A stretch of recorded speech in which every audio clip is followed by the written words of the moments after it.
The deep depression over the southwest Bay of Bengal intensifies. Torrential rains have battered Sri Lanka. Rescue teams have recovered 4 drowned children killed in a flash flood, while 4 other people are missing. Now, the powerful but slow-moving storm is now heading towards India. More than 250,000 people in Sri Lanka have been forced to flee after their homes were flooded. Several parts of the country have been inundated due to heavy rain and strong winds over the past 2 days.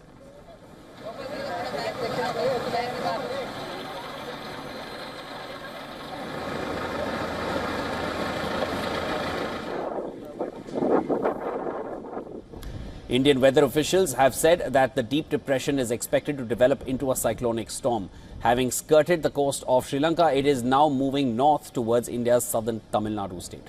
As per the IMD, the depression is likely to make landfall between Chennai and Puducherry on Saturday morning.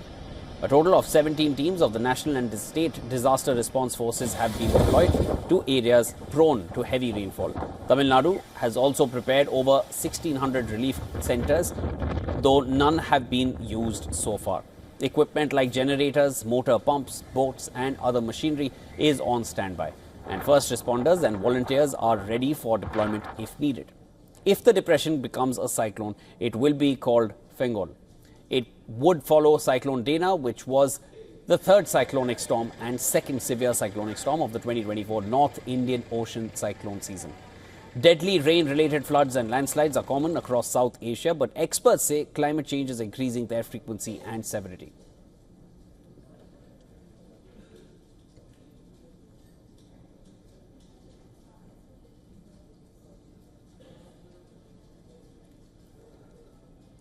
And for more on this, our correspondent Dasuni Athora has sent us more details from Colombo.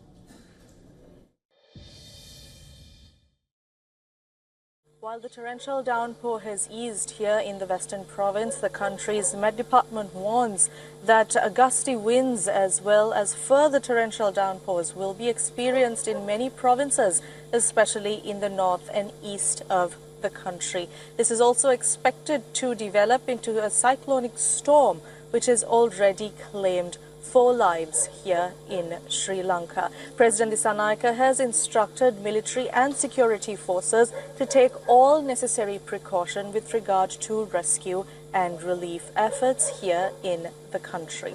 Reporting for WION World is one from Colombo, I'm Dasuni Athora. Now, as India deals with the effects of this cyclonic storm, our correspondent Siddharth MP has more details from Chennai.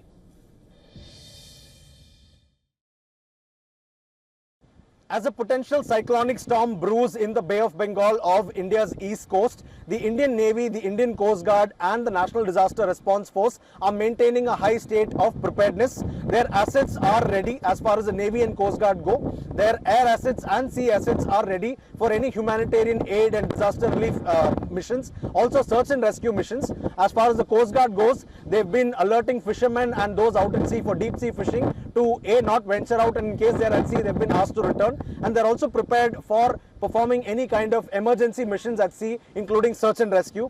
National Disaster Response Force teams have, fanned out across coastal districts of Tamil Nadu in preparation for any mishap that may happen there when the rainfall activity picks up. The Meteorological Department describes this weather system as a deep depression which brings very harsh winds, gusty winds, of course, and rough sea conditions. As far as Chennai goes and adjoining districts, there's not been much rainfall in the recent times, but rainfall activity is expected to pick up in the coming days as the system nears the coast here in North Tamil Nadu and near Puducherry. So it's around Saturday that the system is expected to come near the coast in North Tamil Nadu. That's when more rainfall activity is expected to pick up. Over the last 24 hours, there's been 1 to 6 centimeters of rainfall in different coastal parts of Tamil Nadu. From Chennai, Siddharth MP, WION World is One.